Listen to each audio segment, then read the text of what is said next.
Odio machielo nyakorom gajuang arwake chendo ni maro OIMORE en tarik 5 dweno mar 11 higa mar 2023 genrio makare to en kuyo makawuono e thoth gwenge pio ulo muomo nyakorom gajuang kabende en midhiero mawaiko ni nyisi kaka weche osebedo kabende ma en koth mane higeno ni ok nyal chwe mapek ahinya kata kamano midhiero makama okwako thoth gwenge ma pacho ka ama mago mag siasa bende kaka wuono jatend piny Kenya William Ruto nitiere lime mare mar Ndala Beach e county ma Mombasa waiko ni mago to gi mathoth nyaka mago mag tuke to mokwongo wachako gi mago ma wamiyo pek ute maromo 35 ne pio donje moketho gige ot, gige nindo, gige chiemo. Along the lake belt ne pio ketho puothe mapidho Mabi town kamigole alode, tigole nyanya, tigole kitungu, tigole watermelon gi rabolo. Midhiero mar oula medo nenore pacho ka gwenge mag Wahambla e county ma Homa Bay bende ne chandruogno monjo.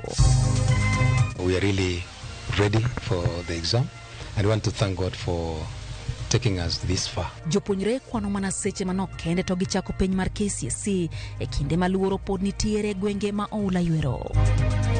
Tumekubaliana hakuna port itabinafsishwa ama itafanywa kuwa private. Na tumekubaliana vile tutajumuisha port ya Mombasa na the rest of the hinterland. Jatend piny Kenya William Ruto singo ni tend wath ma Mombasa ok bikete lwet joket mwandu.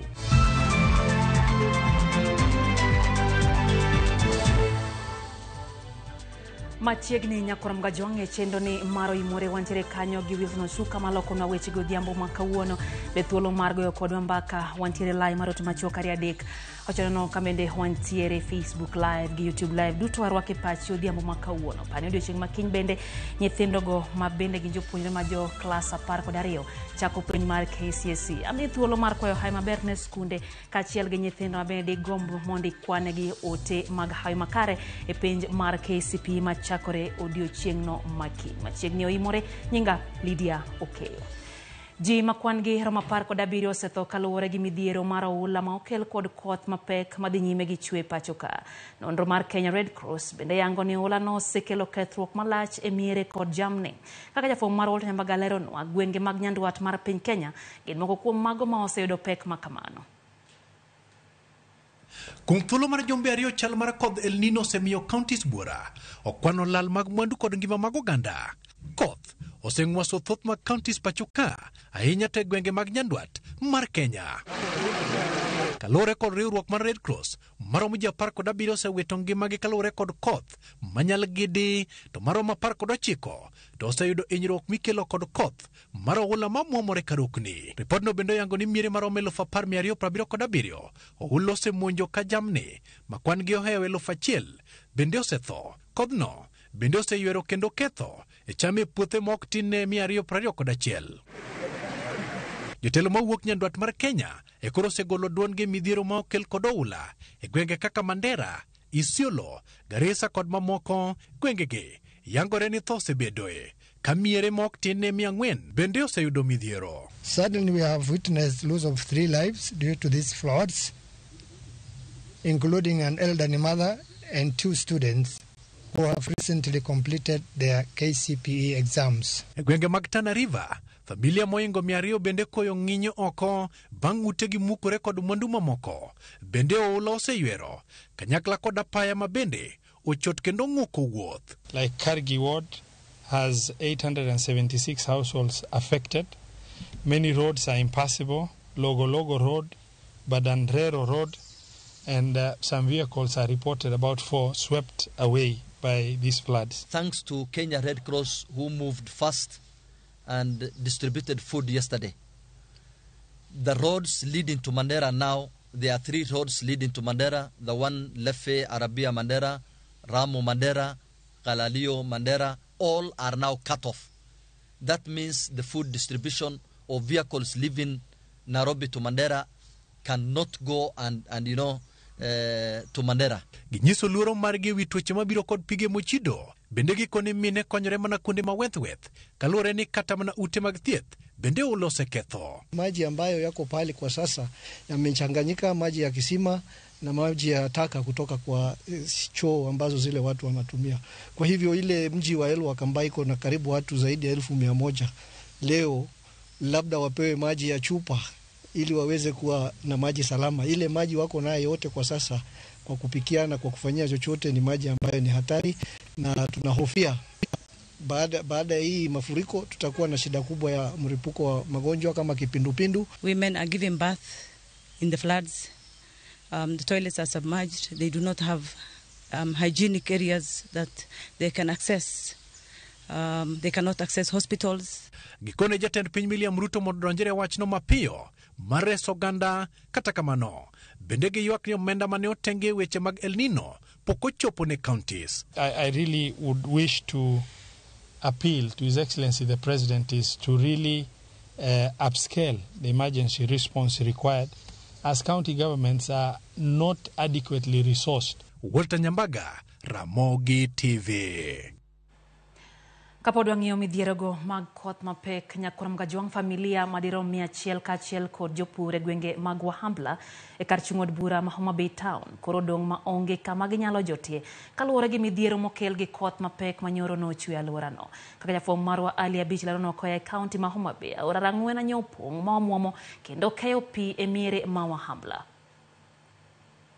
Odumbo odhi gunde adek, gwenda odhi te. Koth mapek madhi nyime kod chwe gwenge mopogore pachoka medo kelo midhiero ne jopiny kaachiel kod mwandugi kaluwore gi masira mar oula maweyo jopiny kod lal maduong'. E gweng' ma Wahambla e kar chud bura ma Homa Bay Town, moingo familia 100 kaachiel kod jopur sani odong' maonge kama ginyalo chwe wigi bang' pi oula muomore kendo donjo e utegi ma okelo kethruok mag mwandu ka gwen mana gipidhe miechgi bende pi oula ne oywero ma odhigo. Nadhi e nindo kabuok tayudo ka pi opong'o na ot. Moka nyal konyora gi nyithindo. Dinde mana wuogo gige na no dhi te madong' nono. Nyaka pes te no dhi. Makata kaka nyithindo nyalo chiemo bende koro onge. Napidho chiegni gwen 40 gi wiye. Ayudo ka gwen 30 otho. Aya ka kanyo achaka dok kama nyithi sikul ma somo to mbuya odake. Ayudo ka nyithindo go gige gi mag skul, buge, gimora mora otimo pi. Koth mapek manochwe alworano bende noweyo ka aora Rang'wen opong' ma olo oko kendo yweyo kothe ma opogore ma jopur osebedo ka puro e geng aorano. Jopur go koro dong' kod lal maduong' kaluwore ni kothe ma gisebedo ka gikete geno margi pi oula ne oywero nyaka nam Lolwe e puothe kas ma odhuro. Kaluwore adieri kawuono piny tek to bech gik ma wasani watiyo godo, gik machalo kaka crops mwapuro mwa bende wasebedo wakonyore mwachulo nyithindo school fees. Kawuono kane wayudo ka obedo damp gi pi obedo destroy te modhi nyaka di nam ka pi ola mol kod ywero gi duto te. Waloko ande dani ya mwalo piny ka to wala no e mwapidho go nyithindo be mwatero go nyithindo sikul. Sani wadonge lwetwa nono kaka nyithindwa gidwa dhi sikul ok wang'eyo. Kaachiel gi jopur be wahinyore mang'eny. Sani koro wadhi bede dhot, wakwayo sirikal, wakwayo mama koyie to bi mondo konywa kaachiel gi sirikal mamalo. Wadonge lwetwa nono kik wabed jokweche dhot. Gigewa moko nodhi gi pi kaka nyathi sikul, bugega mang'eny nokethore kaka dang' akony koro onge, kendo gigega be moko manyalo konyorago kaka nyathi sikul be moko pi noywero. Ruoth ma gweng'no yango ni ute mag dak maromo 35 ne pi oula oketho kinde masirano kendo weyo familia go gi lal maduong' kane okwayo sirikand kaunti ka omakore kod migepe mamoko mondo yie orese jopiny go. Kana donjo gokinyi tim assessment ayudo ka ute maromo 35 ne pi odonje moketho gige ot, gige nindo, gige chiemo bando in terms of several sacks, gige duka, mogo, ngano. Bang' man along the lake belt ne pi oketho puothe mapidho Homa Bay Town kamigole alode, tigole nyanya, tigole kitungu, tigole watermelon gi rabolo. Ma so far almost 100 farms gi nobedo submerged gi pi. Appealing to the national and county government mondo bi okonyi oganda mohinyore malichni mondo giyud kaka ginyalo chungo malo mondo gichak gitimo endigi matindo tindo mane gitimo to make their life lively. magitimore ka jaod bura ma Kasepulo Ng'ondo Were to ne oro kwayo ne jogo eko modak machiegni kod wang'a oche mondo dar kuonde ma kamago mar konyo reso ngima e kinde ma koro koth dhi nyime kod chwe pacho ka. Koth chwe ma ok ber nono. Koro wadwa ni ji obed very careful. Joma miechgi ni e dho pi riparian areas. Wadwa ni gi move to the higher areas. Areas ma drainages nitie, wadwaro ni obed cleared mondo blockage kik obedi mondo pi kik kethnwa kuonde dak. Alia Beach, Ramogi TV, Homa Bay. Kora mgajuang wakwayo wageno ni serikal mano mamalo gi mano mar county bano kaka konyo jodak mantie alwora mabende koro koth tikele midhiero malich kamano. Wadhi weche machielo anyisi ni kiny jopuonje ma jo klas 12 chako penj koro donjo puonjre ma jo klas 12 gikono mana seche manokene to gichako penj margi mar KCSE makoro chakore okinyi makiny. Ikruok ne penj go osebedo gi ng'ikruok kod luoro ma okel gi koth masani chwe moko kuom gwenge ma pacho ka. Jafo marwa Judith Omondi miyowa ler mar kaka ikruok ma kamano chalo nyaka sechegi. Seche orumo kendo dong' mana matin to penj mag KCSE chakore ayanga e pacho ka. Kata kamano ywak pod nitie ni penj go ok dhi bedo makare ne jopuonjre mawuokie gwenge ma kodho ula muomo e sani. Jaod bura ma Mandera South Abdul Ibrahim ma bende en jakomiti mar od bura marango weche mag somo koni e kwan mar skunde 12 mag sekondari kar chung' od bura mare onge ma osetonye midhiro mar oula. Okoni nyocha giwito jopuonjre 2 manyicha otieko penj mag klas 8 e oula mapek makwako gwengego. Gino mabende nyalo kelo midhiero ne jopuonjre machako penj kiny. Most of the schools, just like the homes, are submerged. Like for example, Elwak Primary School is completely submerged, and students are doing KCSE exams. They just finished primary KCP exams, and unfortunately, as you've heard already, we lost 2 students who had just finished sitting their KCP exams to issues related to the floods. Bende oywak ni bidhruok mag penj go nyalo dok piny kaluwore ni moko kuom skunde ma oula pok oywero ema koro itiyogo kaka kuonde jot e kinde ma penj bende chakore. And some of the schools which are not flooded are now areas where people are running to so that they can shelter there, they can use it as a temporary refuge. So schools are in session, exams are going on, and people are also living in those schools because they are running away from their homes and the floods have really affected them. And education actually is one of the most hit sector in that part. E counties mamoko kaka Kericho kod Narok, ikruok osetim makare motelo ne penj go. We are really ready for the exam, and I want to thank God for taking us this far. It's been a journey, and I must say, though with the hardship, the economic recession and all that, we've managed to go through, and we owe everything to God. Jagoro maongirore migao mar somo Belio Kipsang, kata kamano koni gisetimo ikruok makare, kendo kata i gwenge ma oula jukogo, penji biro kawo diriyo kendo e wang' saa maonge ng'ikruok. As a policy direction, we are all aware that we shall be collecting examination papers twice in a day. There will be the morning collection and the afternoon collection. We've done proper routing, and we know when we start this exercise on Monday, there will be no schools or teachers who will be disadvantaged in picking both papers. We can give you a word that we have dealt with that particular challenge that we thought may arise out of picking the examination twice. Belio bende okwayo jonyuol kod jopuonj mondo kik yiene jopuonjre odhiye kuonde penj kod simbe. Don't allow our children go to school with mobile phones because it is an offense and it may disadvantage them as they do their examinations. In our boarding schools, we shall make sure that we do adequate fixing, checking to ensure that telephones are not found in our school compounds. Higani, maromo jopuonjre 903 dhi timo penj mar klas 12. Judith Omondi, Ramogi TV.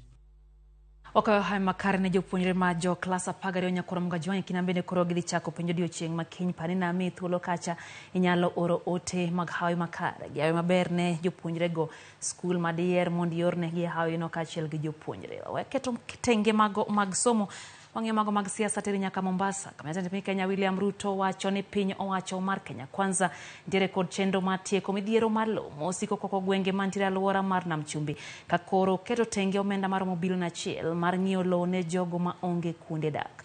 Owacho magi kinde manoyore nyasi mar Lamu e kaunti ya Mombasa kamoya okweyo oganda mondo omiye kinde moromo mane oni ochopo chenro manochiwo e kinde mag yiero. Ne nyasi mar Lamu mano kelo kanyakla dinde mopogore opogore dho wath ma Mangina Waterfront e kaunti ma Mombasa, nyasi manoyore gi jatend piny Kenya William Ruto. Na Mungu akaniambia ni wakumbushe wa Kenya dawa ya ahadi zote, either ni za Mungu au ni za serikali, ni rais aliweka dawa yake, goja. Jatend piny osingo tieko midhiero mar lowo mosebedo ka okwako gwenge makadho wath Nam Chumbi kendo ne piny owacho mare nitiere kod chenro mar ng'iewo lowo ne oganda ma onge kuonde joot. Vile nimeahidi wa Kenya, we are going to work together with all leaders. Leo tumekuwa na mkutano na governors wote na mabunge wote waliokuja, kwa sababu pia na sisi tunatafuta hiyo umoja, one accord, ndio tuweze kutimiza malengo ya taifa letu. Ruto wacho ni chenro mag dho wath kata port ma Mombasa kod Lamu ok bi keti e lwet ji giwegi kaka osebedo kaliekore, to kar mano obiro duogo chenro mag dho wath mano odaro ter Nairobi gi piny owacho mar Uhuru Kenyatta kendo duoko gi kadho wath Nam Chumbi. Mambo ya port ya Mombasa, mambo ya port ya Lamu, tumekubaliana mambo matatu. Ya kwanza, tumekubaliana hakuna port itabinafsishwa ama itafanywa kuwa private. Na tumekubaliana vile tutajumuisha port ya Mombasa na the rest of the hinterland all the way mpaka Kisangani kule DRC. Osingo biro chenro mag somo kadho wath Nam Chumbi kendo gero kuonde tiegruok, chenro moseketne omenda mar bilion 1 ka bende osingo dhi mbele gi gedo mar ute manengogi ogonyore. Tuko pia na college kubwa ambayo tunajenga hapa Kombani, hapa Kwale, pale Matuga. College kubwa ya logistics, port operations na shipping. Pale tumeweka karibu shilingi bilioni 1. Tunataka hiyo college pamoja na TVETs ambazo ziko hapa zitusaidie na training ya vijana ambao watatusaidia ku unlock potential ya blue economy. Jatend piny osingo gero kuonde thieth kod chirni machal gi ok ber kaka yor chopo kare singo manomiyo oganda e kinde manomanyo mbule pacho ka. Osundo jotelo kod oganda jo Kenya mondo omi oti kanyakla gi piny owacho mare mar gero piny Kenya kendo bero chumi mathurka.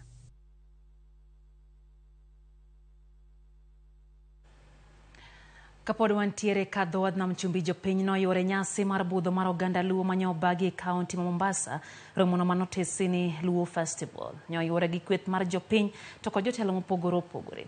Jatend kweth mar Azimio la Umoja One Kenya Lunch Ramogi Odinga, jatend NAK Kenya Martha Karua kod gavana Mombasa nyochopo e nyasi makamano.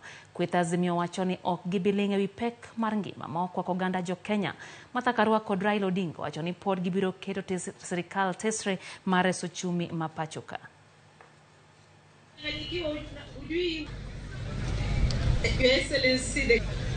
Karibu. Wapi nduru ya baba? Na pia leo si siku ya siasa, lakini umeona yale ambayo yule mama anaitwa Nyakango ameandika juu ya mambo ya ufisadi ndani ya serikali. Hakuna haja ya kutoza watu ushuru, maliza ufisadi ni mambo yatakuwa sawa sawa. Si mambo yatakuwa sawa sawa. Watu wa KK, mambo ya mazungumzo, wasichezee mambo ya kuteremusha gharama ya maisha, wasichezee mambo ya electoral justice ya kupungua nini hiyo mawili, wasichezee. The natural resource ya Mombasa County ni bahari, port. Kwa hivyo mambo yote ya port, naambia Governor Abdulsomad, negotiate wisely. Do not give away your natural resource without a benefit to the people of Mombasa County. Kwa niaba yangu na niaba ya serikali ya kaunti ya Mombasa, tutaendelea hivi kuwa ni watu ambao tunakaa makabila zote, dini zote bila kubaguana katika Mombasa hii.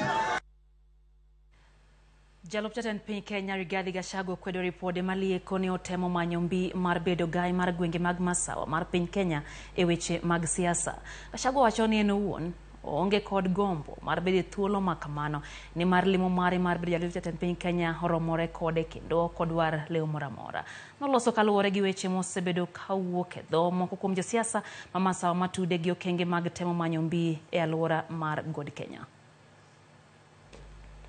I have read the Constitution. There is no provision anywhere in our Constitution for a kingpin. So, hii kingpin ofisi yake iko wapi? Mshahara yake ni ngapi? So, if there are people who want to that office, I'm not part of it because maybe I'm deputy president. My office is in Harambee House, na ingine iko Karen, and there is a salary, and there is a job to do. So, if there are people who are interested in that position, si wachukue waendelee na kazi yao, then watuambie ofisi yao iko wapi, functions yao ni gani, mshahara yao ni pesa ngapi, wataretire siku gani. So let us not, people want to be trivial because they want to look for issues where there are none. I am Deputy President for the Republic of Kenya. I assist the president to run the country. I have no time or desire to aspire for any other office because ile kazi mimi nimepewa na rais Bishop, my day starts at 5 and ends at midnight. It's already too much. Wadhi gwenge Manyanza kama jotelo manyocha oyier mondo mi otel ne kweth mathoth e ute bura mag counties Manyanza owuok oko kendo seo sirikal mamalo magiwacho ni temo tiyo gi MCAs irocho chenro mag county. Ero margi kaka jotend kweth mathoth e ute bura makaluo jotelogo bende oseyo piny owacho mamalo kuom tiyo gi obila e bwogo jotelo mag county kaka nyocha otimore ne gavana ma Kisii Mbarati. Wakwayo ni wabunge mantie sani oweketo ni gin makoro gibiro ng'iyo gidwa oversight governor gi oversight president. Governor ni giwano miwa location mar almost 10 billion only a financial year. National government omi 3.7 trillion. Gikel mana pesa ka giwe ninde TCDF ka giwonde ni gitiyonge gima gitimo. Giwe ditki giwe Ruchonwa station gibira beda jomo ratiro mong'e ni tijgi en oversight the executive mar national government. Nyanza ka okwabiye ne governors wa ne jomoko biro gi gik gi their interest magalagala kaso influence MCAs ne mondo ji odhi ne dwa impeach governors. Mano gimo okwabiye ne timore ka wantie kaka jotelo manyocha oyier motelo ne kweth mathoth e od buche manitiere Nyanza. Ajiwo MCAs wetena to do the oversight role on executive to jogo madibede ni dwa de tamo governors wa tich gi wan bende kaka leaders ma leadership of Nyanza wawacho ni mano kwa biye mondo timre to wadwaro ni kwe bendo bedi to kwe bedo mana ka ji oluore. Ni wakwayo sana sana MCAs wa masani koro lokore support party mar UDA. Wakwayo gi nikegi yie jomo neno ler mondo duoge party to jomo neno nigi romo makoro da tuchonwa yie to wakwayo gi mondo gigwe tao mondo gidhi mondo yieri kendo gi jopiny. Dakika 23 nyakorom gajwang bang' sadek mar otieno chenro eno imorero kamano kuom medo kete mana ka Ramogi TV na kwai kacha ne wago kodi mbaka kapok wakayo mokwongo hang na kaw moko kuom ote mabenda stoke studio kai otego moya iro moko kuom joneno magwa. Neno kanyo ote moya ira owacho ni nyinge Linda nyinge Jena oro wacho kanyo no oro ote mag hawi makare ne form 4s Mama Sogo Mixed Secondary School. Bishop Salmon Agwambewa wacho kanyo ni dende ni gari mang'ongo, gari maduong'. Wacho kanyo ni en kachiel gi jo kanisa ne mago ma Mbita District Full Gospel Glow Church. Giduto iketo wangera Ramogi TV kagi korene kiche magi chako kiny kanyo kagi ntiere Mbita. Wacho kanyo ni okwayo hayo makare ne jogo duto mabende koro jotelo piny ma KCP odiochieng' no makinya. Bran kwayo hayo makare ne Sango Buru Mix Secondary School. Kanyo ote kanyo mar Jen Ochupe. Koro hayo makare ne wuode mohero kendo mogena ahinya mano Ian Hosfield Ochupe masomo Mbita High School. Owacho kanyo ni Nyasaye mondo telne e penj ma kamago. Neno bende ote moya ir Victor Kaya Eldoret. Owacho ni ok winj dholuo kata kamano kete mane Ramogi TV. Kata kamano wacho ni okwayo hayo makare. Wacho go Swahili kanyo okwayo hayo bende jogo mabende timo penj nyakwara Mgajwang'. Ote moya ir Pastor Collins Odindo wacho kanyo ni entiere Kayole County ma Nairobi okwayo hayo maber ne nyare mohero Stephanie Odindo kod owadgi Ach Omuya kachiel kod jopuonjre ma Akoko Secondary School duto. Wacho ni kik gibed kod luoro nikech Nyasaye ntiere kodgi, gitim penj ka gintiere kod chir. Bende aneno kanyo Madam Belinda Ouma kwayo hayo maber ne Awasi PAG Boys High School, hayo maber odine Felix Ochieng kod Fred Muga. Maureen Kwanga wacho kachano kuone Asumbi Girls High School hayo maber kabende gidhi timo penj maduong'. Joseph Kaya Migori wacho no kwayo hayo makare ne Magoto kod jopuonjre ma Magoto St. Peter's Abwao Boys hayo makare kabende giikore ne penj maduong' no. Aneno bende mwalimu Jael kantie Migori County kwayo hayo makare kachiel ginkanyo gi mwalimu Bernard giwacho ni kwayo hayo maber ne jopuonjre go mabende dhi timo penj mar KCPE.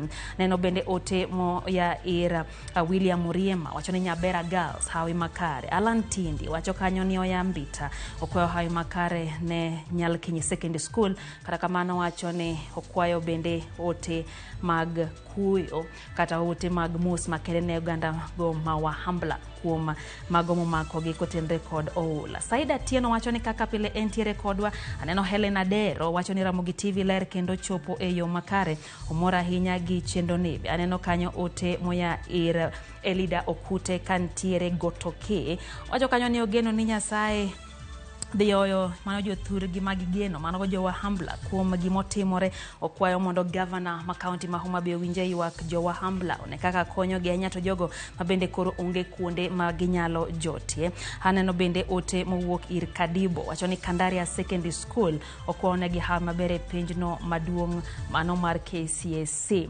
Neno bende mulo Imelda wacho ni entiere Kisumu hawo maber ne nyithi school duto. Jabuya ich bende wacho ni osemolo kendo entiere kodwa nyaka giko. Nana Prudence wacho kanyo no kwayo maber ne nephew Lamek made timo penj maduong' mar Kisumu Day odiochieng' no makiny. Kennedy Kimuto wacho ni koth ng'eny sana kendo wacho ni ntiere kuonde makata sienyruok mag lo osechako bedoe kendo en gima koro kwayo ni oganda obed motang' kuonde duto magintiere nikech kodh ni chal kagima pod dhi mana medore. Kasami Lavi wacho ni St. Mary's Marindi Girls High School, KJ High School, St. Alfred Alara High School duto kao ote makare mag hawi maber. Naomi Nanzala bende wacho ni nyamin gi Sister Jane all the way wacho ni gi jopuonjre duto okaw hawi makare mag penj no mar KCP kachiel gi Violubalo. Ote pod biro nyakora Mgajwang' yena yue matin wadhie e yueyo no kata kamano med oro ote magi wantiere kae chendo eno imore omiyo wamed goyo kodi mbaka waduo kod mathoth.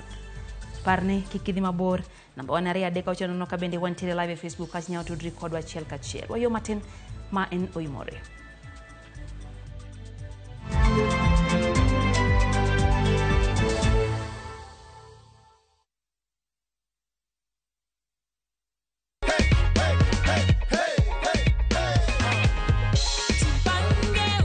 Unafilaje? Na feel vizuri sana. Una feel vizuri? Na feel vizuri, nashukuru Mungu sana. Naweza ambia kila mtu ajaribu sababu hata mimi nilijaribu nikapiga *487 *3#. Nilikuwa naweka hata 100 na hata 50. Na nikawa mshindi. We will only call you on 0709 767 000.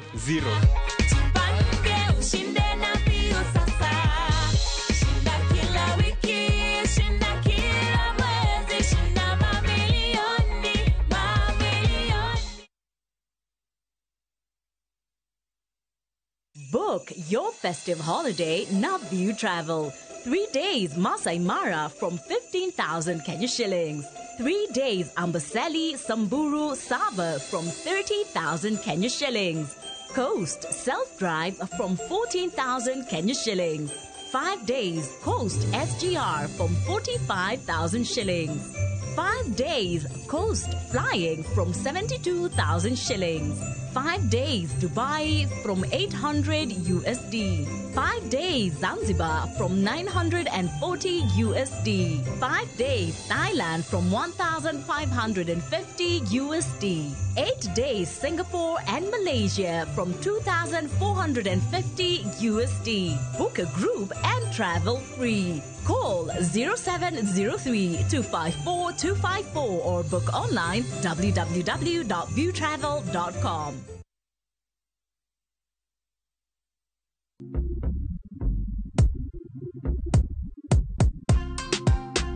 Nelson. Yes. Mambo. Poa sana. Uko fiti? Niko fiti. Tuliongea kwa simu sasa tumepatana. Unasikiaje uko na 2 million? Nimefurahia sana. Sasa niambie uliendaje ukachambua magame? Juu yako ni ya sportsbook. Niliangalia leagues zile ziko zinaendelea. Then nikaenda league per league nika distribute risk. Kwa sababu niliona kuna places mingi unaweza betia. So nika select 22 teams. Nikakuwa na hiyo patience. Kiwa nimebakisha wiki kama moja like 10 teams. Ndio niliambia mwenzangu colleague kwa kazi. Until siku ya mwisho sasa ndio niliambia familia. Pata multi-bet boost massive ya 1000% ukicheza on shabiki.com. Cheza sasa na shabiki.com na upate up to 1000% multi-bet boost. To bet. Wangjowi mari maihero kendo igeno. Ramogi TV yango igni ariyo e yamo. Kuom mano wan kod chenro mararieya mar duoko erokamano kendo riwore kod johera magwa e kaunti ma Siaya kod Homa Bay. Nikech e Ramogi TV kae wan gi adiera ni ngima en mwandu. Wabo bedo kod nyasi mar chiwo thieth ne joneno magwa kendo wabiro bago budho mar atipo. Kaeto watieko kod alam mar goyo erokamano ni Nyasaye kuom tayowa e higni duto. Jolendo magwa muhero kaka Lynn Ramogi, Stella Brenda Nyathi Ochieng, DJ Kolo, DJ Vic, Nginja the Entertainer, Min Jake, Ruth Nyajemo, to kod mamoko biro bedo kodwa e wuodhni. To mondo nyasi odhi makare, ka wakelo mor kod ilo ne jonenowa. Ka in jawala, riwruok mok mar piny owacho, kata kar tiegruok, inyalo riwri kodwa ka ioro ote ramogisales@royalmedia.co.ke. Bi wariwre kanyakla ka wakelo ber, mor to kod puonj ne oganda luo.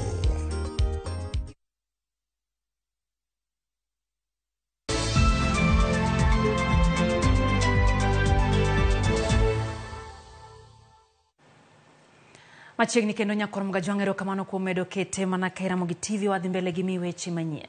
Jakom board mochung' ne chenro mag KUP alwora mar Namnolo Lake Victoria South Waterworks Development Agency Odoyo Widi onyiso riwruok jolony mag luo modak Mombasa ni ok ginyal yudo ber ka ok giriwo wigi kanyakla. Maen bang' tend jolony go mideno ni Luo Professionals kone piny owacho mamalo osebedo ka jwang'o gi korka thuolo mag tije kod dongruok e sirikal. Joja oko miwa lerno koya e kaunti ma Mombasa. Jolony mideno ni Luo Professionals e kaunti ma Mombasa ne jobago romo mar twak ewi okange ma gisegoyo na kane gichak riwruogno ka thor wach ne en mano mar jiwo weche mag somo kod rango thuolo mag telo e piny owacho mamalo. E romono, jakom board mochung' ne chenro mag dongruok ewi wach KUP alwora mar Namnolwe Odoyo Owidi ne kata kamano koni midhiero mantiere Mombasa en ni onge jago manyalo chwalo midhiesgi kaka oganda e piny owacho mamalo. Kogike national appointment giparo joluo mani Nyanza gi joluo mani Nairobi. Wadwaro ni joluo ma Mombasa bendo bed recognized kaka jaluo mora mora mani Kenya kae. Jotelo mane national government kucha paro uromo no Mombasa ka kuchope kata kuchope to kutich matek. Oyudo ka nitie jomoko manyalo chiwo informations mowinjore e saa mowinjore to ne ikeche wacho ni ng'aming'e manyalo konyi kidhi ofis ng'ato dipenj ni who sent you, whom do you know. Sindio? You are not neglected, you are only unrepresented. Kawuono kiao Mabei tidwaro weche serikal Kok inyal chopo ir Raymond tibiro chopo ira wachni no biro losore.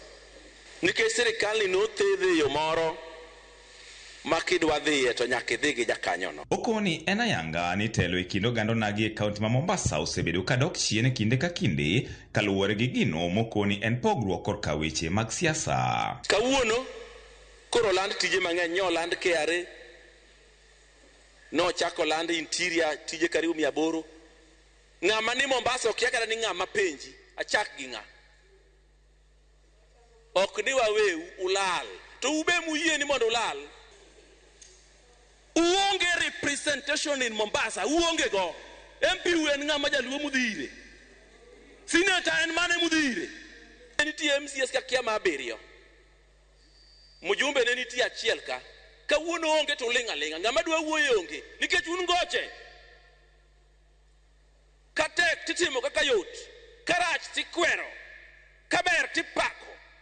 Mane luo manang'eyo. Kata kamano, ne osiro lwedo achiel kuom chenro mar riwruogno mako matek mar jolo weche mag somo e kind nyithindo oganda luo, kolero ni mano e yo makende manyalo tieko dhier e kind onagi e pacho ka mangima.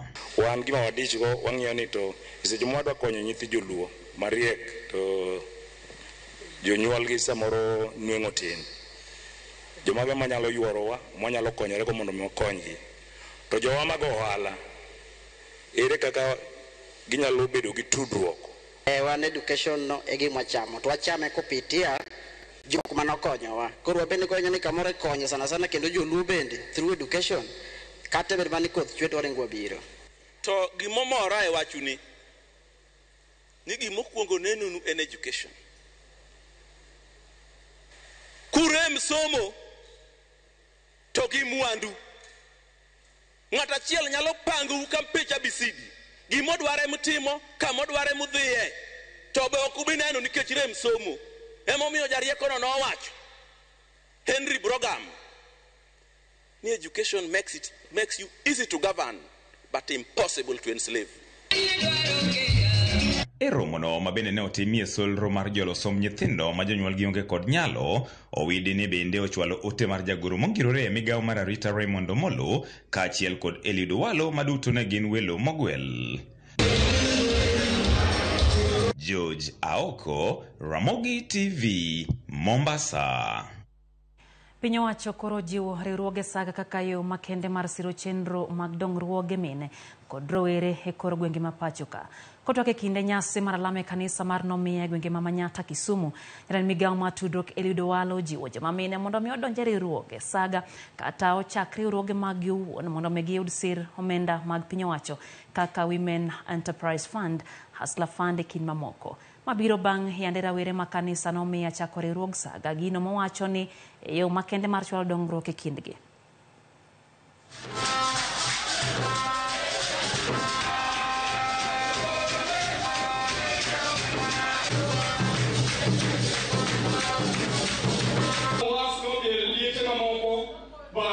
Wasebedo kwa romo gi joma mine, Siaya waseromogo, Kisumo waseromogo, Homa Bay nyaka Migori. Waketo gi e grube mondo gi form sako kendo giyud pesni manie sirikal gi. Uwinja maber? Nitie pesa kanyo mar Hustler Fund, nitie pesa kanyo mar Women Enterprise Fund, nitie pesa machielo bende ma eno konyo na mine maloko ohala mar rech. Ok gin pesa mathindo, gin pesni madongo. Joma mine kanigi pesa, nyithindo ok nind kech. Joma mine kanigi pesa, nyithindo biro dhi skul. Uwinja? Uwinja maber? Emomiyo adwa ni mondo ubende kaka joma mine mag Nomia kaluwre jotendu, kokalo lo jotendu nyaka ubed gang'o gi sako. Kusetimo mano, abo neno kaka ubenda timang'o akonyo. Kijende kanyo kana koni ka gisetimo mano ma giyawo bank account amiyo gi $1,000,000. Ube joma mine abro konyo. Kusetimo mano. Wadwa ni ubed gi gik madongo dongo. Ma wan kata gi bas maringe ndara kama ondiki ni Nomia Women Sacco. Kapodwan Kisumu, jopiny e kaunti ma Kisumu inyato mago modak kuonde maluora mar dak ok ni kare obiro kanyakla e riwruok moro ma ok mar piny owacho ka gidwaro ne piny owacho mamalo gi mago mag kaunti oti machiegni chwalo chenro mag udi ma nengogi ogonyore. Gilero ni pod nitie weche mang'eny bwo chendono ma piny pok oyango, to jothothgi bende pod kia kaka ginyalo yudo udigo. Yudo konyruok kokalo e chendogo e kind mamoko. Gichano loso romo magalamoro ma koro biro kelo kanyakla jodito e piny owacho mamalo kod mag counties mondo mi gichiw ler matut ne jopiny ewi chenro mar gedo mag ute ma nengogi yot.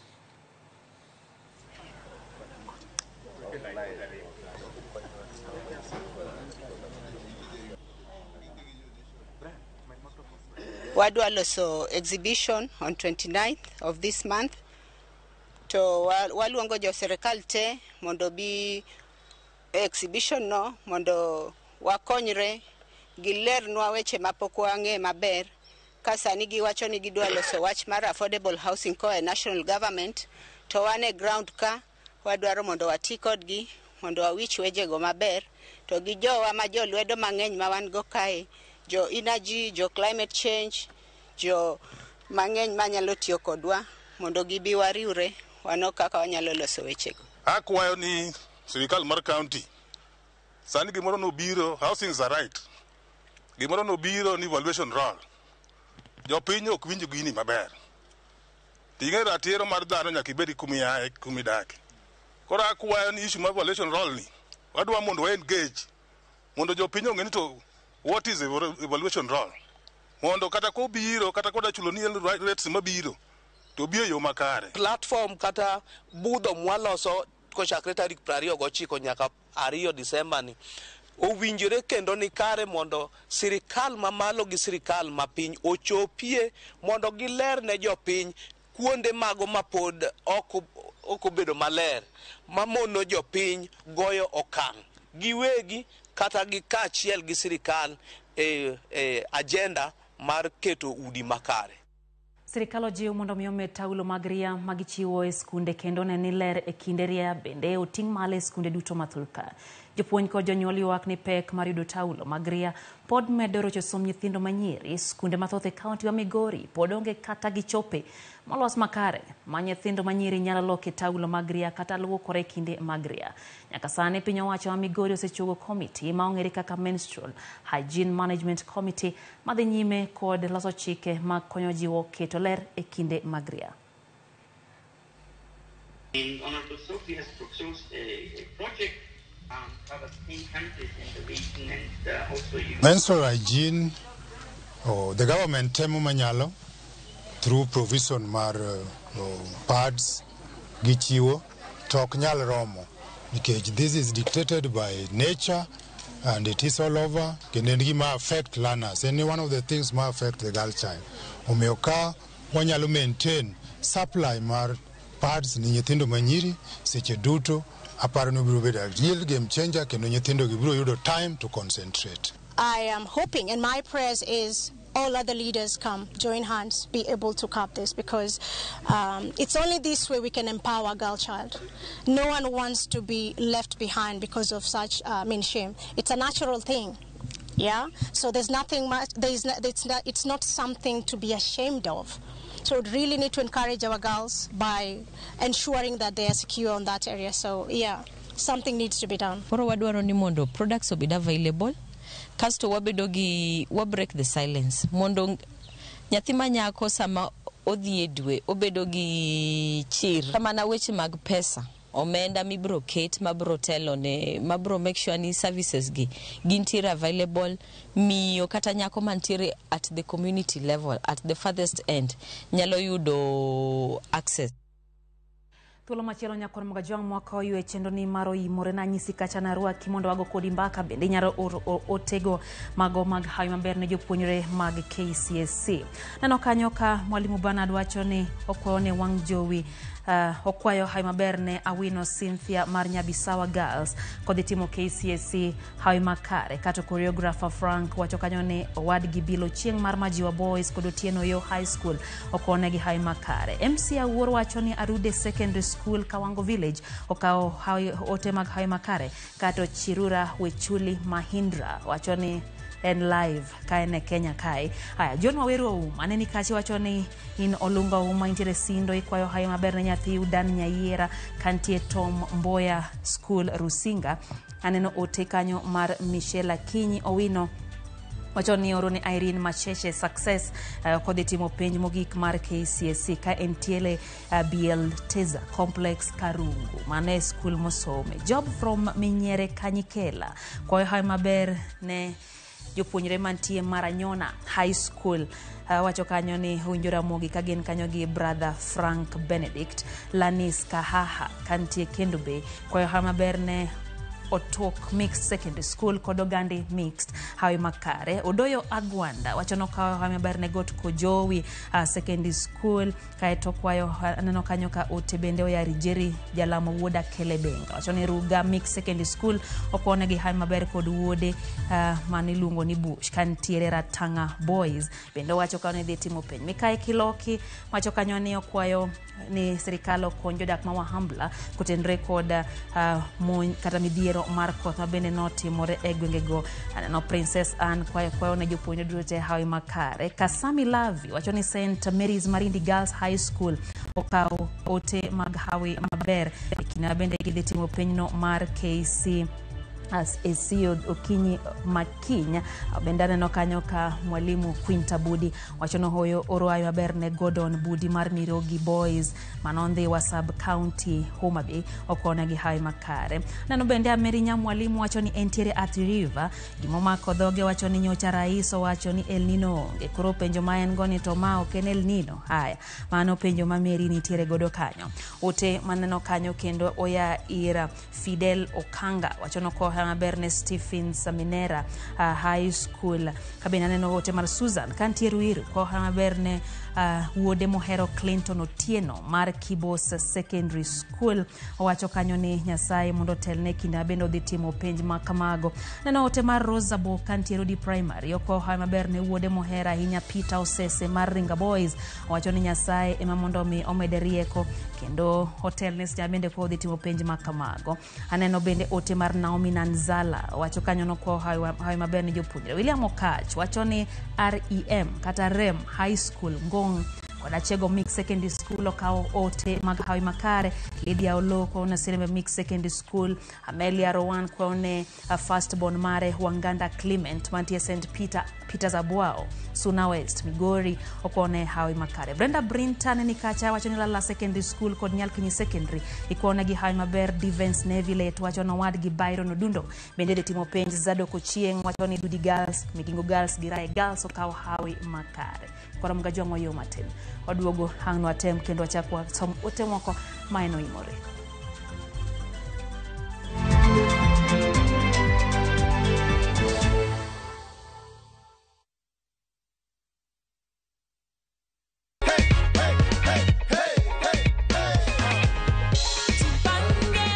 This week's winner is Godfrey Mwikali. Hello. Hello. Godfrey, habari? Nzuri sana. Mimi naitwa Mokaya Junior. Ndio. Na kupigia simu kutoka Jipange na Viusasa. Ndio. Godfrey, nataka kukujulisha. Yes. You are our weekly winner of half a million shillings on the Jipange na Viusasa draw. Asante sana Mokaya, asante Viusasa, asante sana, nashukuru Mungu. Star 487 star 3 hash is the magic code. Sitachoka kuambia.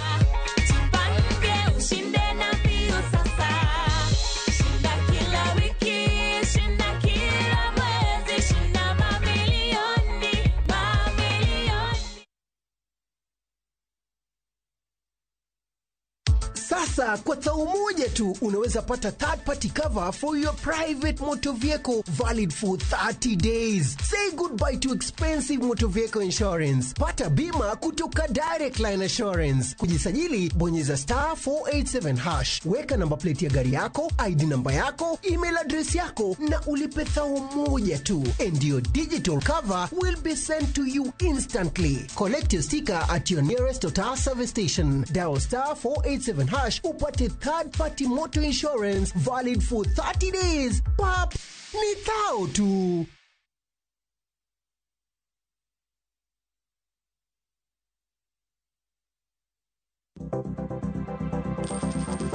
Inyalo goyo kwan kod omenda ma aching' kata ma ikete bahasha ka isiko itiyo kod omenda mohingo kaka onego itigo. Tema ne keto e bahasha omenda ma idwaro tiyogo kama moko to ikung kata ikan.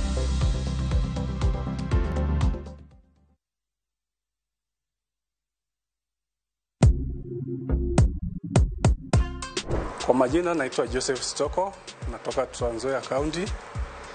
Niliona kipandiko shabiki.com mahali, nikaichukua, nikaregister. Nikacheza na shilingi 10 ambapo ilikuwa ni multibet. Ikaleta postpoin ya shilingi 1366. Shabiki.com wakanipea bonus ya 90% ambapo inakuja 1330, wakaniongezea ikawa 1660. Nashukuru Shabiki.com kwa kazi yao nzuri ambayo wanayoifanya na wazidi kuendelea hivyo. Shabiki.com ni ya ukweli. Ukicheza ushinde, unalipwa pesa yako hapo na hapo. Cheza sasa na Shabiki.com na upate up to 1000% multibet boost. Tubet!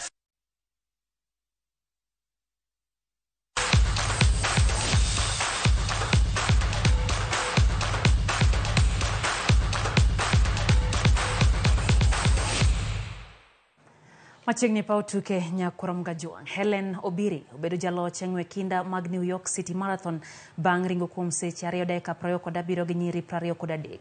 Let's send bet Gedi mawuok e piny mar Ethiopia noteno thuolo notieke thuolo mar 2 mbele Sharon Lokedi. E kidieny mar joma yawuoyi Albert Korir notieke thuolo mar 2 tok ja Ethiopia Tamirat Tola.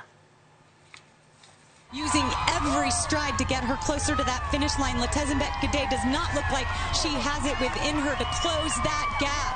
And I think now Obiri sees that finish line. The lean forward crests the final hill. Here is the crowd assembled. There is the finish line tape. Helen Obiri in her debut in New York last year, finishing 6th. But boy, did she learn a lot of lessons. Carried those lessons to a victory in Boston on Patriots.